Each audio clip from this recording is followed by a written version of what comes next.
अवामी न्यूज़ में खबरनि जो सिलसिलो जारी है। तव्हांखे खिपर में ख़बर ॾींदा हलूं त सांगा रोड ते हिकु ॾींहुं अॻु लोहाणा ऐं हिंगोरजा बिरादरी जे माण्हुनि पारां प्लाट जी मालिकी वारे दावे बाद खिपरो पुलिस पारां रोकायल कम बाद हिंगोरजा बिरादरी जे नंगर खान लियाकत ऐं मोहम्मद मलूक हिंगोरजो पंहिंजी रिहाइशगाह ते प्रेस कॉन्फ्रेंस कंदे चयो आहे त असां सेठ मोइन लोहाणे जे प्लाट ते कब्ज़ो नाहे कयो। इन जो प्लाट रोड खां परे आहे, जॾहिं त असांजो सर्वे नंबर 883 एराज़ी 1 एकड़ 20 गुंठा में असांजो ज़ाती प्लाट आहे। हाजी अल्लाह उबायो हिंगोरजो जे नाले रेवेन्यू रिकॉर्ड में दाख़िला पिण रखियल आहे। इन जो प्लाट 835 नंबर आहे जेको पई ते आहे। मुक़ामी मुख़्तियारकार तपेदारनि जो मुख़्तलिफ़ इंक्वायरियुनि में असांजे हक़ में रिपोर्टूं बि आयल आहिनि। इन चयो त असां पंहिंजे प्लाट में कमु पे करायो त सेठ मोहिनदास पुलिस घुराए असांजो कमु बंदि करायो आहे। इन्हनि चयो त हिंदू असांजा भाउ आहिनि, असांजे वॾनि कॾहिं बि हिंदू खे का तकलीफ़ न पहुचाई आहे, पर सेठ मोइन अक़लियत जो कार्ड इस्तेमालु करे असांजे प्लाट ते असांखे कमु न पियो करणु ॾे। हिननि चयो त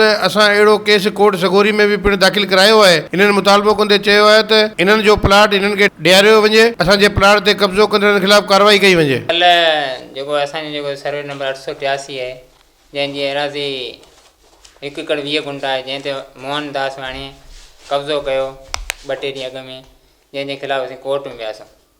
कोर्ट जो आर्डर वठी आया त उन बावजूदि ज़बरदस्ती पुलिस जे तौर ते वञा कब्ज़ो करण जी कोशिशि कई, जंहिंजे खिलाफ़ असांजे वालिद साहब जो खातो आहे ऐं नाजाइज़ कब्ज़ो करणु चाहे थो।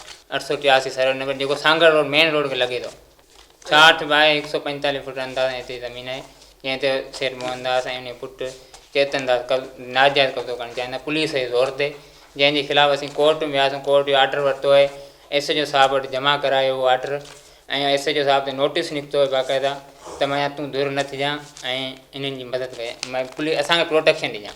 असां पुरअमन शहरी आहियूं ऐं हीउ जेको कब्ज़ा माफ़िया आहे मोइन बाणियो, इहो अक़लियत जो कार्ड इस्तेमालु करे पियो। अक़लियत वारा असांजा ॿाहिरि आहिनि ऐं असांजे वॾनि खां वठी असां हमेशह दुख सुख में असां अक़लियत जो साथ ॾिनो आहे।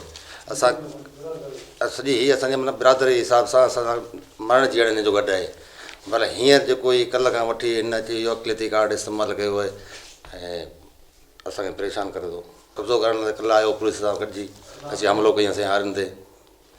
असां त कुझु अहिड़ी सोचे बि कोन था सघूं। कल्ह जेको बि कुझु उहो हमले जी ॻाल्हि थो करे, असांजे साम्हूं त को हमिलो थियो बि कोन्हे को, उहो ई नाटक करे पियो।